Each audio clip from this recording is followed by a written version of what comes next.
आज हम लोग पढ़ेंगे सूरदास की झोपड़ी, जो हम लोग पढ़ रहे थे पिछले क्लास में, उसी का आज जो बचा हुआ भाग है उसे हम लोग आज पढ़ेंगे। तो सूरदास जो था वो भले ही नेत्रविहीन था, लेकिन उसके मन में जो अनेक अभिलाषाएं थी वह उसके जीवन को चरितार्थ करती है।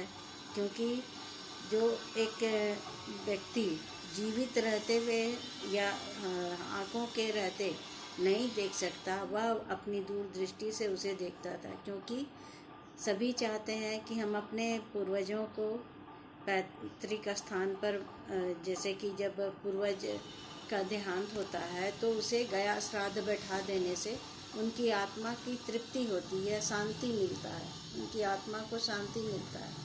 ये सभी हिंदू धर्म में लोगों की एक मनस्थिति है, मन की सोच है। चाहे जो भी व्यवस्था पहले से बनी आ रही है, चली आ रही है, उसको वो करना चाहता था। और उसी के लिए वह अपने जमा जो रोज़ के खर्च थे या जो रोज़ वह कमाता था उसमें से वह कुछ पैसे पूंजी के रूप में जमा करता था कि जब पूंजी कुछ जमा होगा तभी, क्योंकि कोई भी कार्यक्रम करने से के लिए पैसे की आवश्यकता होती है।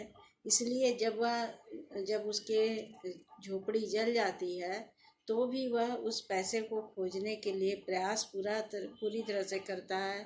पूरे रात को हाथों से टटोल टटोल करके देखता है, और फिर जब वह नहीं मिलती तो वह समझता है कि मेरी अभिलाषाओं की ये होली जल गई है, और उस को अपने दुख को छिपाने के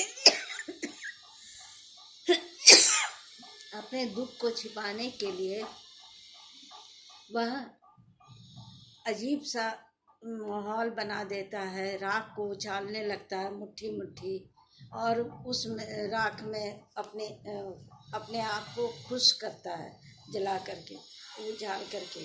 और जब उस बच्चे भी, गांव के सारे बच्चे भी देखते हैं कि ये तो राख उछाल रहा है, तो बच्चे भी आ जाते हैं उसमें। बच्चों को तो खुशी एक लगती है कि खेल खेल हो रहा है, वो लोग भी मुट्ठी मुट्ठी राख को उछालने लगते हैं और एक खेल मिल जाता है। तो जब उनका सूरदास का जो बेटा है मिठुआ, तो वो आ करके पूछता है, तो बोलता है कि अब हम लोग रहेंगे कहाँ। तो वो कहता है, सूरदास कहता है कि अब हम लोग फिर से नई झोपड़ी बनाएंगे। तो वो कहता है फिर से कि अगर वो झोपड़ी में भी आग लगा देंगे लोग तो कहता है मैं फिर बनाऊंगा झोपड़ी।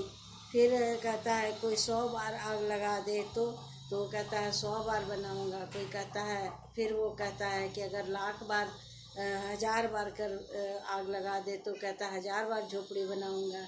तो वो कहता है, फिर कहता है, बच्चे को तो मैं लग रहा था कि जैसे कि एक खेल हो रहा है। तो वो कहता है कोई 1,00,000 बार जला दे तो वो कहता है मैं 1,00,000 बार बनाऊंगा। तो ये कहने का भाव है कि वो अपनी जो झोपड़ी बनाना, तो झोपड़ी बनाने का दुख, झोपड़ी जलने का दुख उसको नहीं था। उसे दुख था तो सिर्फ अपनी जो जमा पूंजी थी उसको जब वह जल जाती है तब उसको दुख उसके उस बात का होता है। वो नहीं समझता, कभी सोचा था कि इस तरह से हमारे साथ कभी होगा, लेकिन आज स्थिति कुछ और है। तो यहाँ सूरदास को कहता है कि वह अपनी इस कहानी के माध्यम से वह कहता है, लेखक बताना चाह रहे हैं कि एक अंधे व्यक्ति की अभिलाषाएं, मन की अभिलाषाएं क्या होती है, इच्छा क्या होती है। वह अपने आप को कभी भी ये नहीं समझता था कि मैं कमज़ोर रहूं या मेरी, वो समझता था। और साथ में जब जगधर और भैरव जब उसकी ये कहते हैं कि तुम्हारे रुपये जल गए, तो वो उसके साथ झूठ क्यों बोलता है कि मेरे पैसे नहीं थे।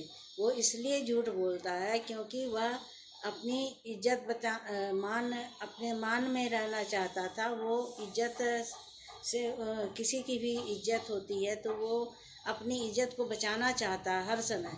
अपनी इज्जत का वो दांव पर कोई नहीं लगाना चाहता, इसलिए सूरदास वहाँ भी अपनी बात को छुपाना चाहता है कि मेरे पास रुपये नहीं थे। तो इस तरह से वह अंतिम में वह यही कहता है कि हम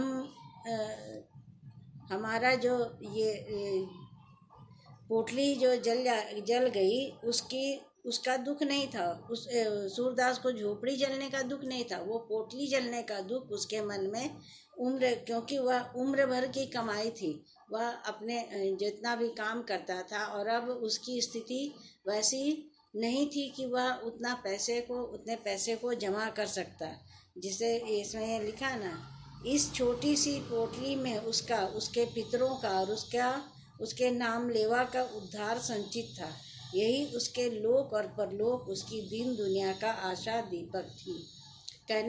इस लाइन के कहने का क्या भाव है कि जो वह जमा पूंजी कोई भी करता है तो अपने मन में विभिन्न प्रकार की अभिलाषाओं को उत्पन्न करता है कि इस जमा पूंजी से मैं ये अपनी जो दुनियादारी है उसको निभाऊंगा, उसको काम करूंगा। यहाँ नाम लेवा कहा गया है कि जो उसका बेटा है मिट्ठू, उसका नाम लेवा का उद्धार संचित है, अर्थात उसका भी कोई पूंजी उसको देते, कुछ काम करवा देते या फिर उसकी शादी होती तो हर चीज़ का पितरों को अपने गया श्राद्ध बैठा देते।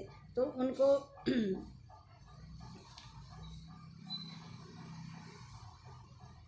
उनको ये बात का दुख था कि मेरी जमा पूंजी जो है वो किसी ने चुरा ली।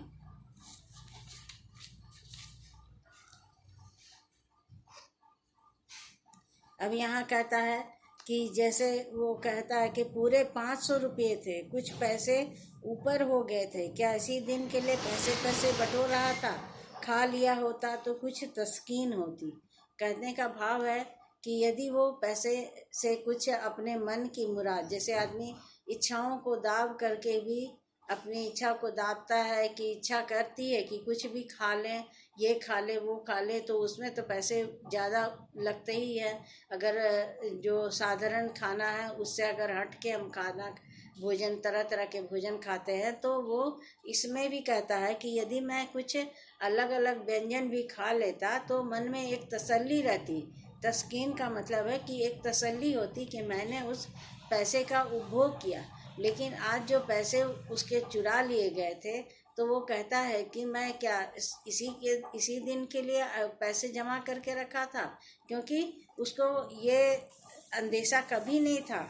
उसको तो था कि आज कुछ पैसा हमेशा जमा करेंगे। तो देखो यहाँ आगे लिखा है, क्या सोचता था और क्या हुआ, क्या जाकर पितरों को पिंड देने का इरादा किया था, अब उनसे गला कैसे छूटेगा। सोचता था कहीं मिठुआ की सगाई ठहर जाए तो कर डालूं, बहू घर में आ जाए तो एक रोटी खाने को मिले। अपने हाथों ठोक ठोक कर खाते एक जुग बीत गया, बड़ी भूल हुई। चाहिए था कि जैसे तैसे हाथ में रुपया आते एक एक काम पूरा करता जाता।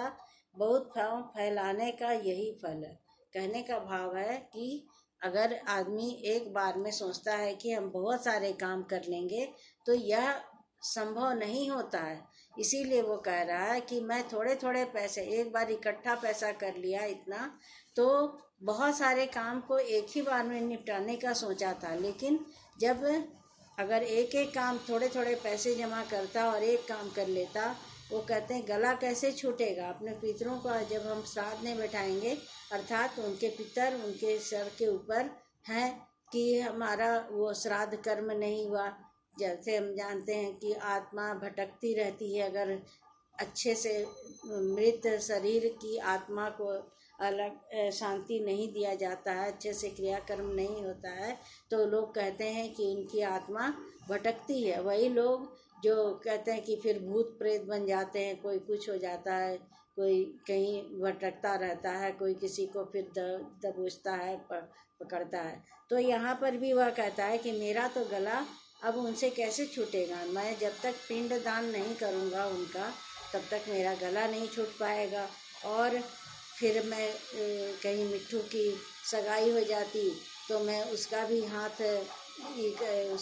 उसकी भी शादी कर देता। क्या है कि अपने ये लोग दोनों बाप बेटा थे तो इन्हीं को रोटी अपनी सेकनी पड़ती थी, तो वो कहते थे कि अपने हाथों से रोटी तो खाते खाते मन ये थक गया है, लेकिन अब एक अभिलाषा थी कि बहू घर में आ जाए तो बहू हमें खाना बना के परोस के देगी तो हम निश्चिंत होके खा के सोएंगे। तो ये सब अभिलाषाएं उसके मन में ही रह जाती है और कुछ भी कार्य संपन्न नहीं होता। तो इस कारण से वो अधिक दुखी है।